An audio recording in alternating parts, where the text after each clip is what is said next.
Bienvenue à tous, ici nous sommes dans l'atelier colorimétrie. Donc ce qu'on vous propose dans cet atelier, c'est de voir différents dispositifs qui permettent d'ajuster des LED et d'ajuster différents canaux de LED. Dans ce dispositif-là, on a 5 canaux de LED différents, du rouge, du vert, du bleu, de l'ambre et du blanc. Dans le dispositif que je vous présenterai plus tard, on a 7 canaux, puis Caroline vous présentera leur dispositif accordable à LED avec 24 canaux.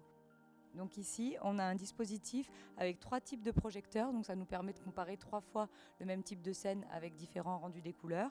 Donc le premier éclairage qui est mis en place, c'est différentes températures de couleurs, donc à 3000 Kelvin, qui est à peu près classique des lampes à incandescence, à 4000 Kelvin, classique des environnements intérieurs, et autour de 6500 Kelvin. Donc on voit bien ce décrescendo qui va des orangés jusqu'à des lumières plus blanches, voire bleutées.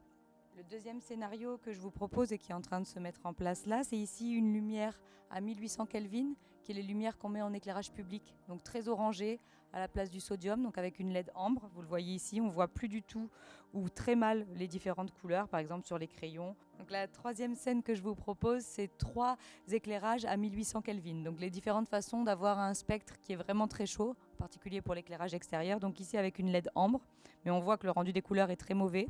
Ici, avec une LED blanc plus une LED rouge, on s'améliore un petit peu au niveau du rendu des couleurs et on voit que les rouges sont très saturés. Et ici, avec un spectre beaucoup plus complet, où on voit que même en étant très chaud, donc avec une lumière très orangée, on a quand même un bon rendu des couleurs sur la plupart des objets. Cet éclairage qui est en train de se mettre en place, à gauche, vous allez avoir un mélange de LED, juste de 3 LED, rouge, vert, bleu. Et donc là, on a à gauche une LED RGB. On voit que la caractéristique des LED RGB, c'est de saturer les couleurs rouges. Et au fur et à mesure que l'on se décale vers la gauche, enfin vers la droite pour vous, on a une lumière qui est de plus en plus complète en spectral. L'éclairage ici qui se met en place sur ces 3 scènes, donc à chaque fois, c'est la même température de couleur, le même indice de rendu des couleurs qui est très bon. Par contre, on va changer le DUV. Le DUV, c'est une distance par rapport au lieu du corps noir. Donc si on se situe en dessous du corps noir, on va avoir un DUV négatif. Donc ici, un DUV ce qui va tirer vers les couleurs rouges. Au centre, on a un DUV qui est nul, donc proche de la courbe des corps noirs. Et à droite, on a un DUV positif, donc ça veut dire au-dessus de la courbe du corps noir. Donc l'intérêt de tous ces dispositifs spectraux qu'on vous a présentés, c'est aussi de pouvoir ajuster le spectre à l'objectif, ajuster le spectre aux objets qui sont présentés avec plus ou moins de flexibilité. Alors oui, voilà, donc Sophie vous a montré tout à l'heure des différentes températures de couleurs, etc. Et donc là, l'avantage avec ce type de projecteur 22 voies ajustable, c'est qu'on va pouvoir tester une source monochromatique type sodium. Et donc là, on voit bien que c'est monochromatique parce que nous avons qu'un pic à 590. On switch sur un type illuminant A.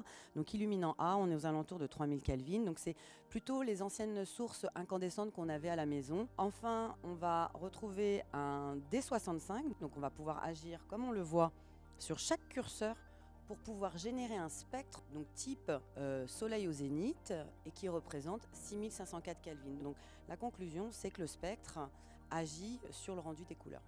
Au-delà du rendu des couleurs, il y a des applications industrielles qui vont révéler des défauts. Donc révéler des défauts, on voit bien que là, par exemple, en activant aux alentours de 405 nanomètres, donc on est en UVA, on arrive encore sur de la fluorescence, et il y a des matériaux qui vont révéler des choses. Dans l'UV, on va voir aussi, c'est pareil sur le vivant ou sur les matériaux, des petites choses qui ne se voient pas à l'œil nu au travers du microscope. Donc beaucoup d'applications finalement de détection de défauts aussi sur les matériaux organiques et non organiques en termes d'application.